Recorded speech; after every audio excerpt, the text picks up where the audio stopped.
Film ini dibuka dengan suasana kota yang begitu tenang. Tiba-tiba, seorang pria terlihat membawa senapan runduk dan memasuki sebuah gedung. Tanpa alasan yang jelas, ia mulai menembakkan senjatanya secara acak, menewaskan 5 orang warga dan memicu kepanikan.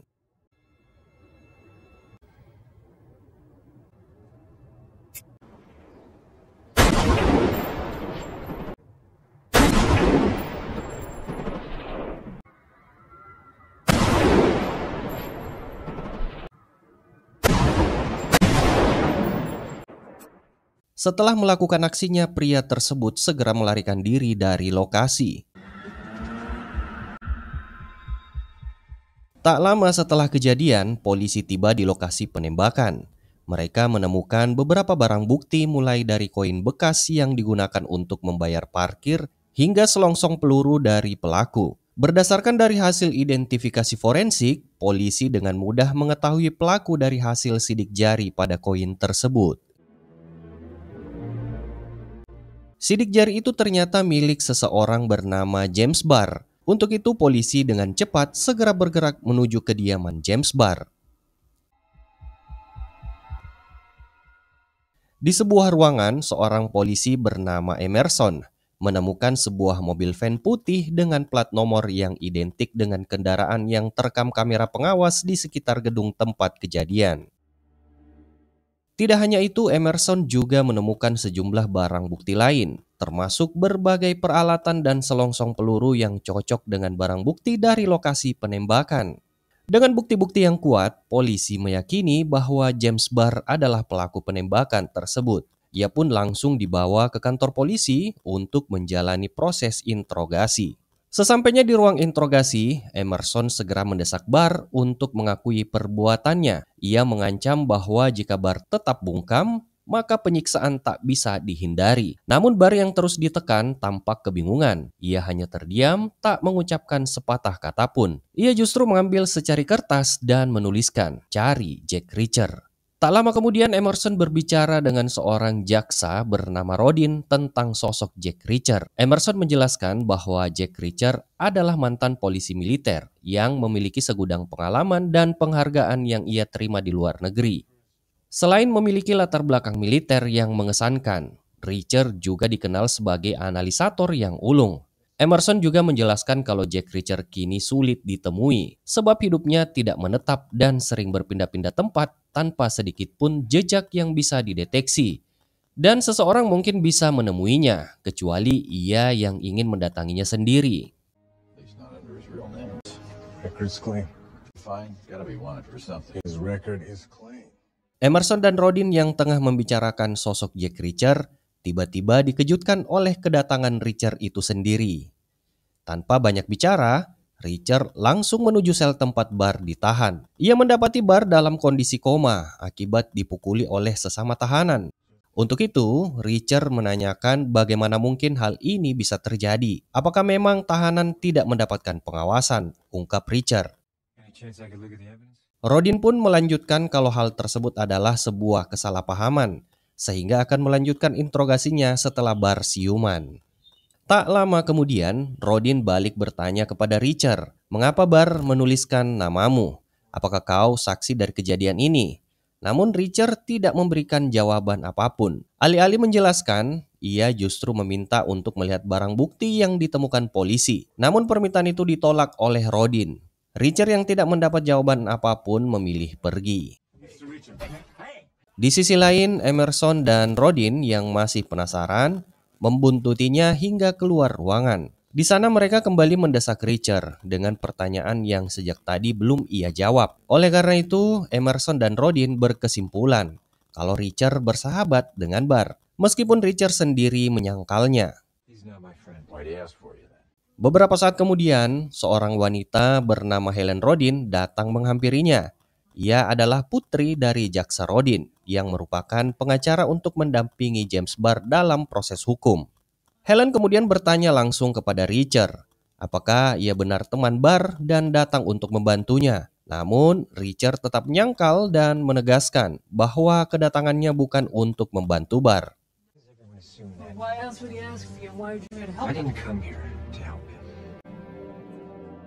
Adegan kemudian berpindah ke sebuah lokasi konstruksi. Di sana tampak seorang pria menerima sejumlah uang, tidak jelas untuk pekerjaan apa.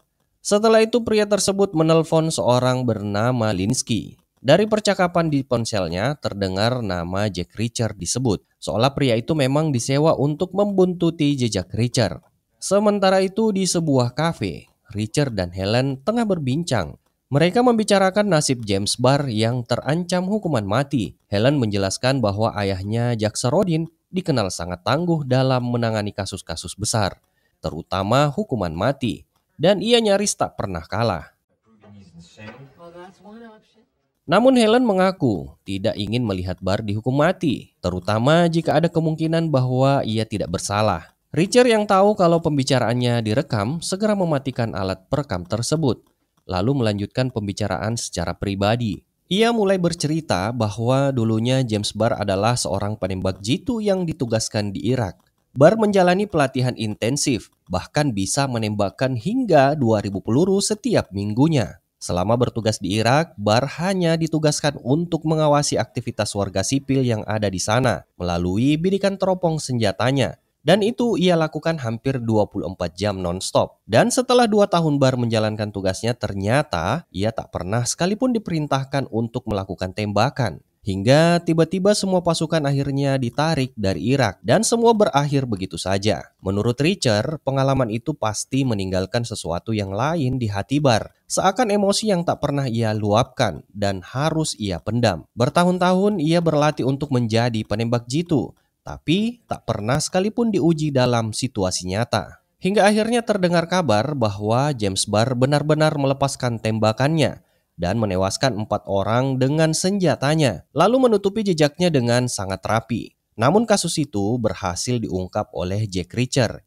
yang saat itu masih bertugas sebagai polisi militer. Meski begitu, seseorang secara diam-diam menutup kasus tersebut dan membiarkan Barr bebas tanpa konsekuensi. Inilah alasan mengapa Reacher datang. Seperti yang ia katakan sejak awal, ia di sini bukan untuk membela Barr, melainkan untuk memastikan bahwa kesalahannya terbukti dan ia mempertanggungjawabkan perbuatannya. Meskipun telah mendengar cerita dan penjelasan panjang dari Reacher, tekad Helen untuk membela Barr tidak goyah. Ia menegaskan bahwa Barr tetap berhak mendapatkan kehidupan yang adil dan ia berharap kliennya bisa lolos dari hukuman mati. Helen kemudian meminta Reacher untuk membantunya sebagai penyidik, bukan untuk membela Barr, tetapi untuk melihat kasus ini dari sudut pandang yang objektif. Namun Reacher menolak tawaran itu dan memilih pergi tanpa memberi jawaban lebih lanjut. Saat Helen merasa buntu dan tak tahu lagi harus berbuat apa untuk membela Barr, ia dikejutkan oleh kedatangan Reacher yang tiba-tiba kembali. Kali ini Reacher menyatakan kesediaannya untuk membantu, namun dengan satu syarat. Helen juga harus menjalankan penyelidikan secara real dan objektif. Selanjutnya mereka membagi tugas di mana Helen akan menemui keluarga para korban, sementara Reacher akan menyelidiki tempat kejadian perkara dan lokasi penembakan. Beberapa hari kemudian Helen mulai menemui keluarga para korban satu persatu, sementara Reacher menyelidiki langsung lokasi insiden penembakan. Berbekal pengalaman dan insting tajamnya, Reacher dengan cepat menyimpulkan bahwa Barr sebenarnya bukan pelaku penembakan tersebut, melainkan seseorang telah menjebaknya.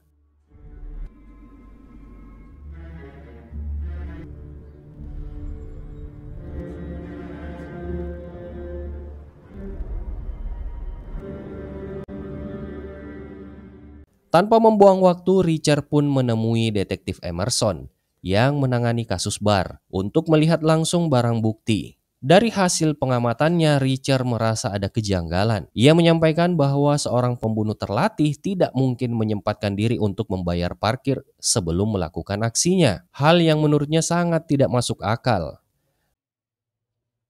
Sementara itu, Helen juga menghadapi kesulitan saat menemui keluarga para korban. Meski begitu, ia berhasil mengumpulkan setidaknya sedikit informasi yang mungkin berguna.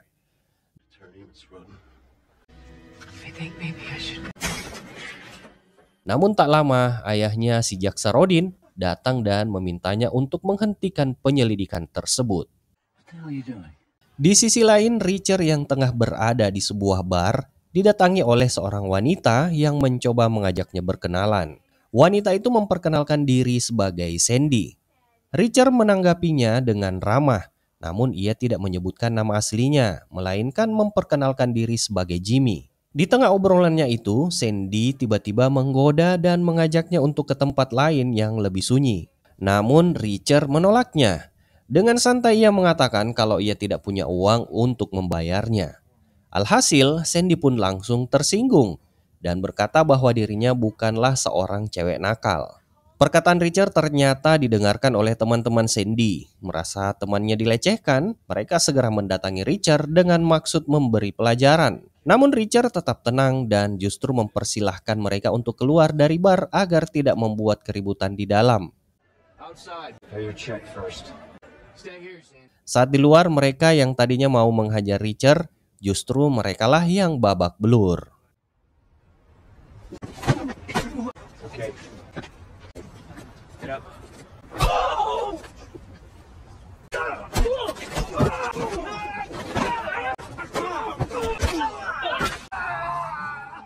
Tak lama kemudian, polisi datang dan menangkap Richard bersama ketiga pria tersebut, termasuk Sandy. Lalu mereka pun semuanya dibawa ke kantor polisi.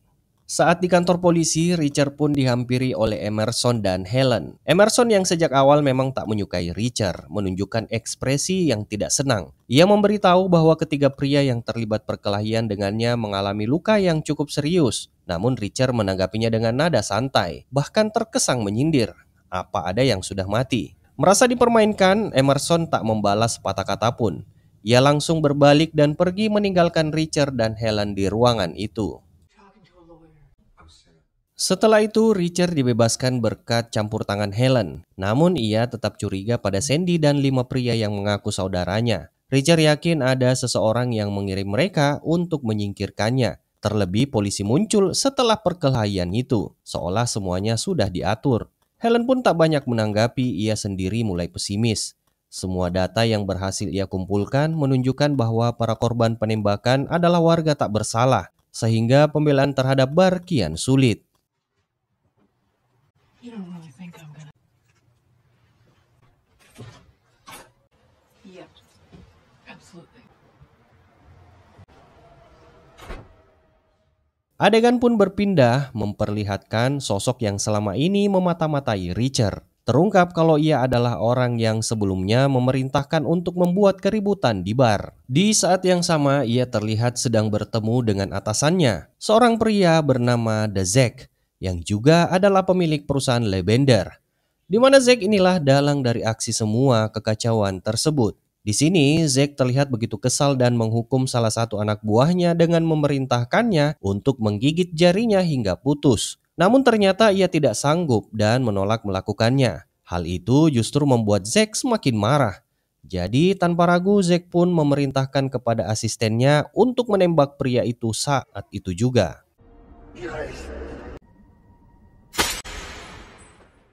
Kita kembali ke Richard yang saat itu sedang mendalami kasus tersebut, tapi merasa bukti yang ada belum cukup.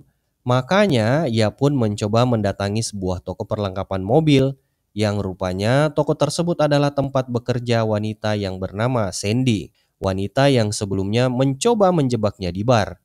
Begitu di dalam toko, seorang pegawai bernama Gary mencoba menghalanginya untuk bertemu dengan Sandy. Sebab ia ingin tahu apa tujuannya bertemu dengan Sandy. Namun Richard mengabaikan pria itu dan langsung memaksa masuk mencari Sandy. Sandy yang sedang bekerja tampak terkejut melihat kedatangannya. Gary pun akhirnya pergi setelah Sandy meminta agar diberi waktu untuk berbicara empat mata dengan Richard. Di tengah perbincangan itu, Sandy yang ketakutan akhirnya buka suara kalau dirinya memang diperintahkan oleh seseorang yang juga bekerja di toko tersebut. Orang itu bernama Jeb Oliver. Tak ingin basa-basi, Richard segera meminta alamat dan mobil milik Jeb. Sandy yang tak bisa berbuat apa-apa pun anteng dan menuruti permintaan Richard. Namun saat Richard hendak pergi, Sandy justru tiba-tiba nafsu melihat kegantengan Richard dan sempat mengajaknya mantap-mantap. Namun Richard malah menolaknya mentah-mentah dan justru menyuruhnya segera meninggalkan kota tanpa alasan yang jelas. Sesuai alamat yang diberikan Sandy, Richard pun menuju ke alamat Jeb Oliver. Tak lama setelah tiba di depan rumah, tampak seorang wanita tua duduk tertunduk lemas, seperti sedang berada di bawah pengaruh narkoboy. Richard mengabaikannya dan langsung masuk ke dalam rumah. Ternyata wanita tua itu hanya berpura-pura. Begitu Richard masuk, ia segera mengeluarkan ponsel dan menghubungi seseorang secara diam-diam. Saat di dalam rumah, Richard melihat dan menyelidiki setiap sudut ruangan dengan cukup lama. Namun tiba-tiba,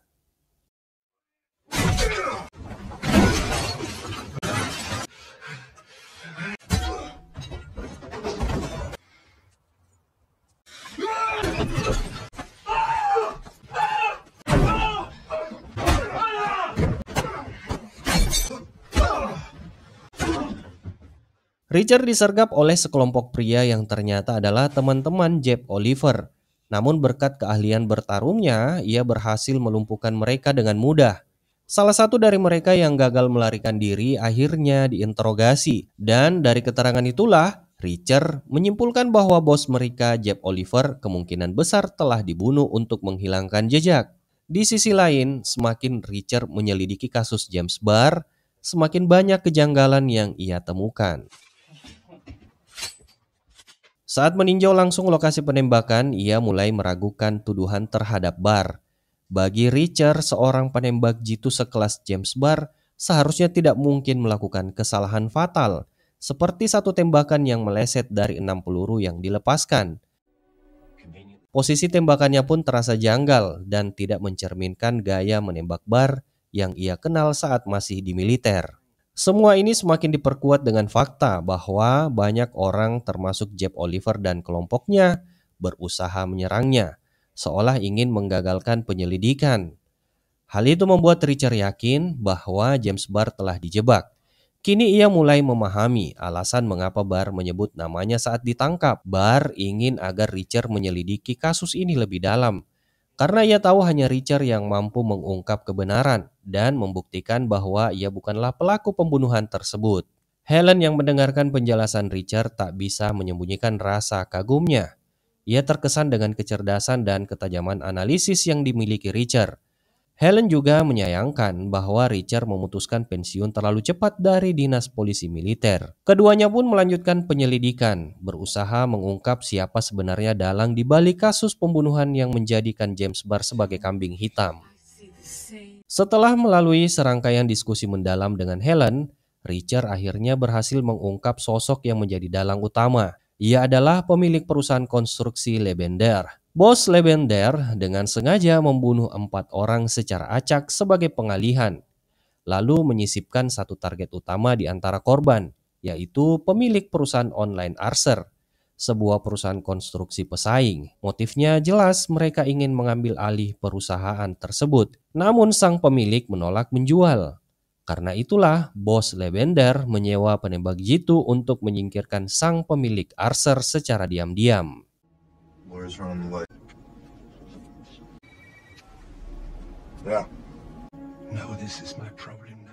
Di tempat lain terlihat Sandy yang tengah bersiap untuk pergi dari rumahnya. Tiba-tiba ia didatangi oleh seorang pria yang mengaku sebagai tetangganya. Pria itu memperkenalkan dirinya dengan nama Charlie dan mencoba basa-basi untuk mengajak Sandy minum soda. Namun tanpa disadari Sandy, seorang pria lain yang masih teman Charlie sudah berdiri tepat di belakangnya. Tanpa peringatan, pria itu langsung mengeksekusi Sandy hingga membuatnya tewas seketika.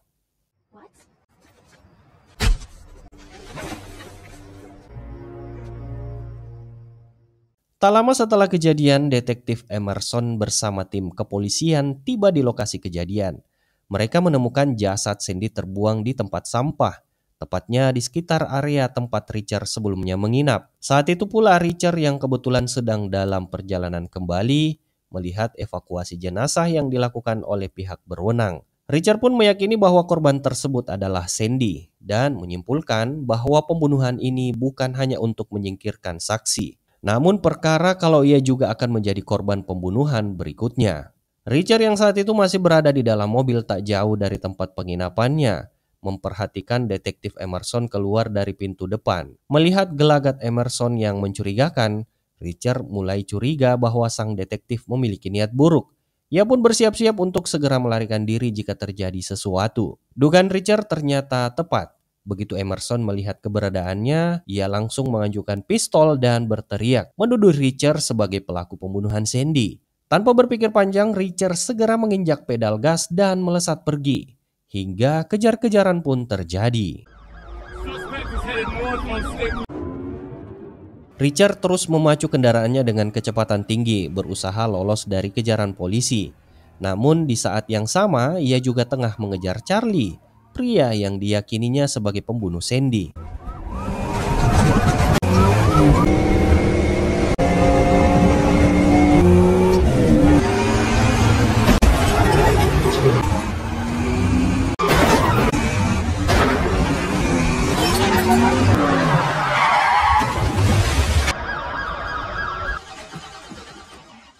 Kejar-kejaran sengit itu berlanjut hingga ke pusat kota. Dalam upaya mengelabui polisi, Richard segera berhenti dan meninggalkan mobilnya, lalu menyelinap masuk ke kerumunan orang yang sedang menunggu bus.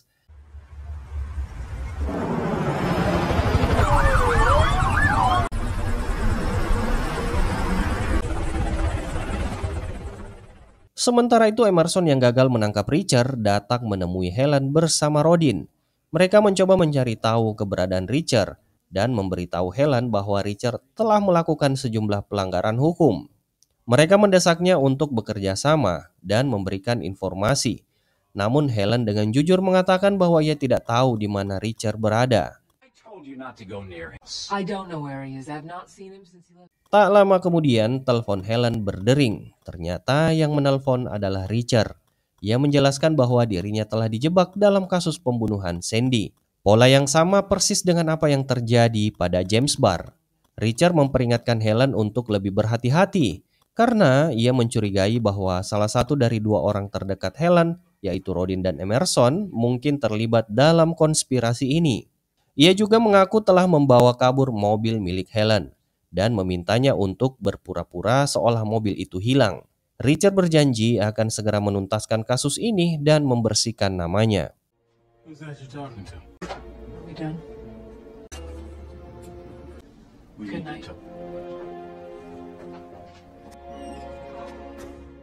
Scene kemudian berpindah, memperlihatkan Richard mendatangi sebuah lapangan tembak.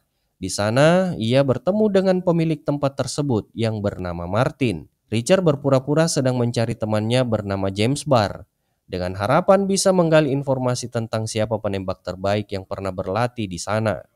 Seperti biasa, Richard menggunakan nama samaran saat memperkenalkan diri. Namun Martin tampak curiga dan enggan memberikan informasi, seolah menyembunyikan sesuatu tentang James Barr. Richard lalu berusaha meyakinkan Martin dengan memperkenalkan dirinya sebagai penyelidik dari tim pengacara James Barr. Ia menjelaskan bahwa tujuannya adalah untuk membantu Barr. Setelah sedikit ragu, Martin akhirnya bersedia memberikan informasi. Namun dengan satu syarat, Richard harus bisa menembakkan 3 peluru tepat di tengah papan target. Richard pun menerima tantangan itu dan berhasil melakukannya tanpa kesalahan.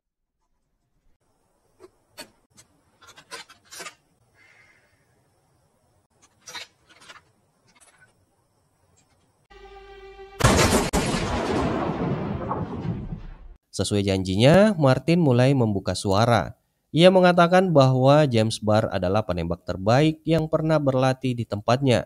Tapi saat melihat rekaman CCTV, ia menyadari bahwa Barr tidak datang sendirian. Dalam rekaman tersebut tampak Barr bersama seorang pria yang tampak tidak asing dan pria itu ternyata Charlie, sosok yang diduga kuat menjebak Barr dalam kasus penembakan tersebut. Setelah mendapatkan informasi penting, Richard segera menghubungi Helen untuk memberitahukan apa yang telah ia temukan. Ia juga memperingatkan Helen agar bisa merahasiakan informasi tersebut. Namun ternyata saat itu Helen kebetulan sedang bersama dengan ayahnya Rodin. Di sana ia memaparkan bukti-bukti yang telah ia kumpulkan bersama Richard dan menjelaskan ke Rodin bahwa James Barr telah dijebak oleh orang suruhan dari pemilik perusahaan konstruksi Lavender. Tujuannya adalah untuk melancarkan akuisisi terhadap perusahaan online bernama Archer. Helen juga mengungkap bahwa perusahaan konstruksi tersebut hanyalah kedok.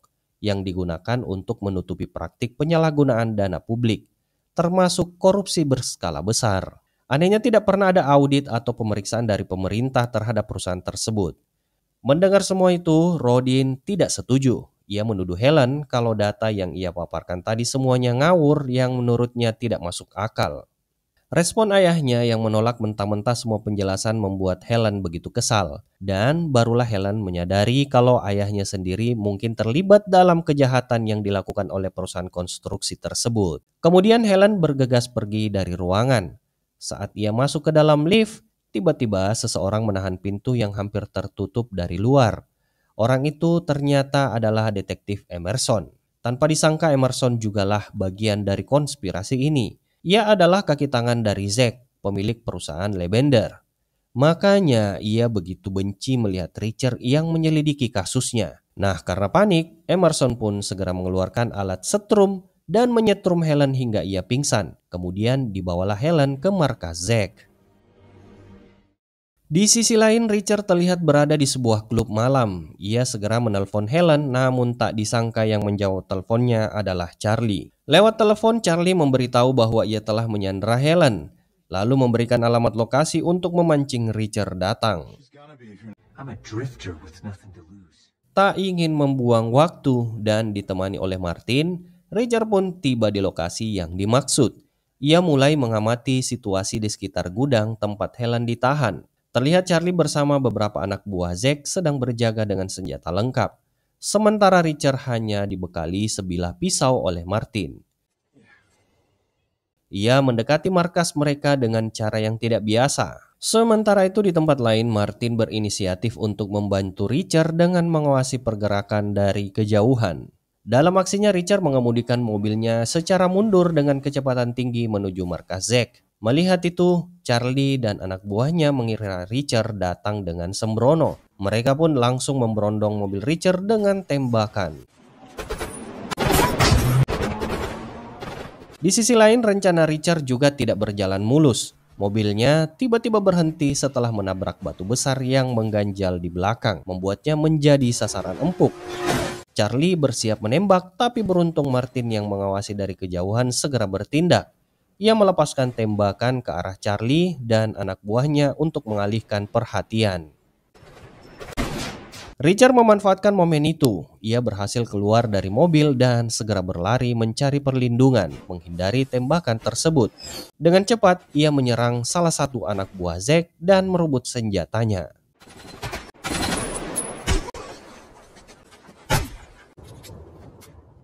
Di sisi lain, Martin juga berhasil melumpuhkan satu orang lagi. Bahkan saat keberadaannya diketahui oleh Charlie, Martin dengan sigap menghindari tembakan. Lalu membalas dengan menembak senapan milik Charlie hingga senjatanya rusak dan tak bisa digunakan lagi.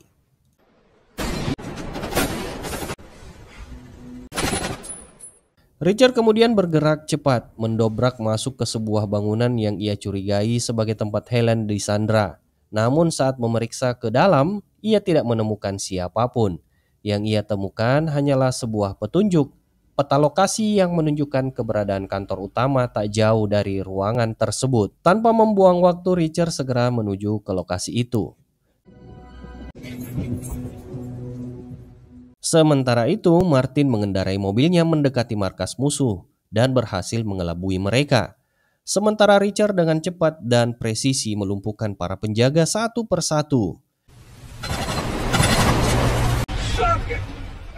Di dalam bangunan, Charlie yang mendengar suara tembakan mulai panik dan keluar untuk mencari tahu apa yang terjadi. Namun tanpa ia sadari, Richard sudah berada tepat di belakangnya. Dengan dingin, Richard menodongkan senjatanya dan mengancam Charlie agar segera menjatuhkan senjatanya itu. Alih-alih menembak Charlie, sebaliknya ia justru menantangnya untuk bertarung dengan tangan kosong. Di bawah derasnya hujan, Richard menunjukkan ketangkasannya. Dengan gerakan cepat, ia berhasil melumpuhkan Charlie dalam waktu yang singkat.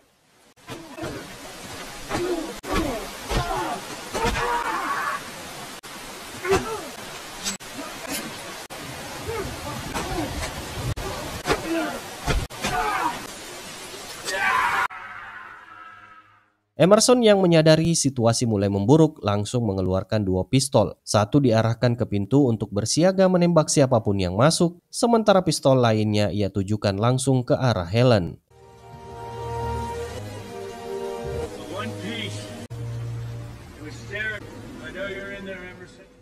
Namun meski berada dalam ruangan tembak yang sempit, Richard bergerak lebih cepat. Dengan keahliannya, ia berhasil menembak Emerson yang berdiri tepat di belakang Helen. Helen yang masih syok dengan kejadian itu mencoba menjelaskan bahwa ayahnya Rodin sebenarnya terlibat dalam konspirasi bersama Zack. Namun Richard tidak terlalu mempersoalkannya. Richard malah lebih fokus pada Zack yang ada di sana dan menghampirinya. Richard lalu menyuruh Helen untuk segera menghubungi polisi. Awalnya ia tidak berniat membunuh Zack, namun karena Zack terlalu cerewet, Richard pun kehilangan kontrol dan langsung menembaknya hingga ia tewas.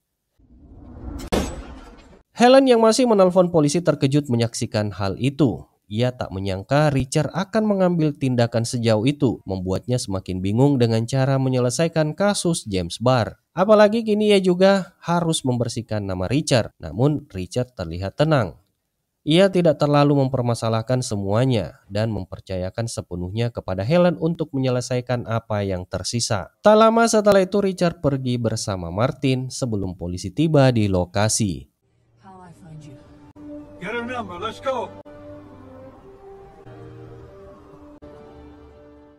Beberapa saat kemudian Helen mendatangi Barr di rumah sakit, di mana Barr terlihat sudah sadarkan diri.